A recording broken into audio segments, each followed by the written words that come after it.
மண். அப்ப மண்ணான உன்னை ஃபர்ஸ்ட் என்ன பண்றாரு? வெறும் மண்ணை எடுக்கிறாரு, அதை களிமண்ணா உருவாக்குறாரு.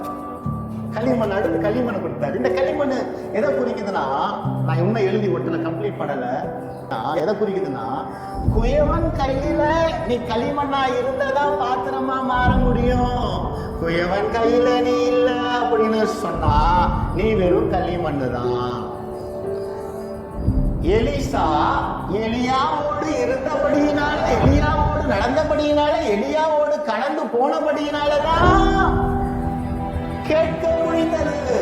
நீங்களோட கர்த்தரோடு களிமண்ணா இருப்போம். ஏனால் குயவன் கையில, பரம குயவன் கையில களிமண்ணா இருக்கும் பொழுதுதான் நமக்கு கனமே தவிர, அவரோடு இல்லாம உலகத்தின் வாழ்க்கையில நம்ம போயிட்டோம்னா ரட்சிப்பான நன்மையை எலிசா பெற்றுக்கொண்டது போல நம்மால் பெற்றுக்கொள்ள இயல முடியாது.